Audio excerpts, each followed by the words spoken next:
Njani webafowethu? Ngiyaphila nonke uphunyuka lo phansi empangeni. Yabona bafowethu nalo muntu lo oqhatha umaskandi ngempela. Yabo la muntu manje ngambhekile bazobulalana abalandeli ngenxa yakhe ngoba wathi umhlaziyi kamaskandi kodwa sibona egcishile. Mawumhlaziyi okanye uyijaji awugxishi. Usiqiniseko mvelaso ugxishile, ugxishe ngale emdletsheni. Bese cindezele ukhuzani. Yabona unqamula kakhuzani unyaka kube kuyinto ecacile. Kodwa usiqiniseko mvelase lokho ekhuluma izinto egxeka ukhuzani, egxeka ukhozi, egxeka ukhuzani, egxeka ukhozi.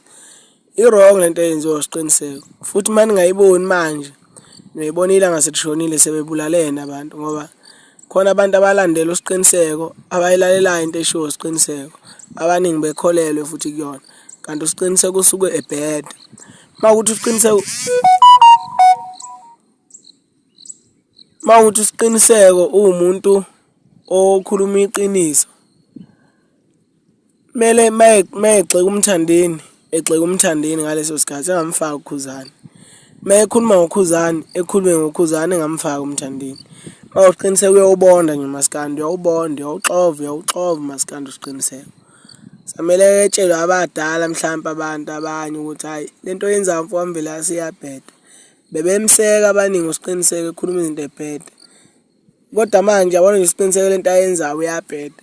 Asikho isidingo sokuthi egxeke ukhozi. Ukhuzani bafowethu ucelile ukuvotela, ucelile. Usiqiniseko akasugxeka ukhozi, akasugxeka ukhuzani. Phela bengeke neukhozi lenza into engeyona ekubeni kuvotiwe. Bebengeke bewinisa iqhawe lakhe usiqiniseko umthandeni. Nami uyiqhawe lami umthandeni kodwa ngibonile mina usichabe engafanele impela kumthandeni uthathe nonyaka indlela eyenze ngayo yena. Usiqiniseko bafowethu akase ukuthuka ukhozi. Kanti nabalandeli akase futhi kulokho egxeka abalandeli bakamgodi. Umgodi uyazi nomise kanjani. Ngoba unqomlilo nje unyaka ubecela nabantu bamvotela. Usiqiniseko akase ukuthuka abantu bafowethu. Usiqiniseko umuntu omdala owaziyo umaskandi masibuke. Kodwa indlela enza ngayo ngathi ingane esanda kufika exeka akumele egxeke ukhuzani mawukuthi omhlaziyi. Akumele. Kumele mayegxeka ukhuzani sisize nesizathu sokuthi yini. Usiqiniseko ugxishile bafowethu, ugxishe emdletsheni. Usiqiniseko. Njalo mayekhuluma ngokhuzani umthandeni umfake kancane. Yabo nje abantu abaningi nje bazithi ukhuzani uyivotelile futhi nakule game ngenxa yesiqiniseko mvelase. Uqiniseko mvelase usibulalela umculo. Ayiyeke lento yakhe mvelase.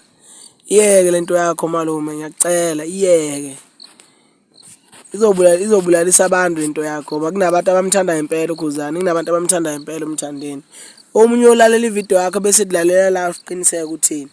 Bese kusuka umsindo wetengekho. Iyeke lento yakho mvelase. Mawukuthi usiyahluleka ukuhlaziya umaskandi vele uyeke. Vela ayikho inkampani eqashile ukuthi ihlaziye umaskandi. Yekela nje mvelase yeka nje. Hlala ekhaya kini nje. Yekela.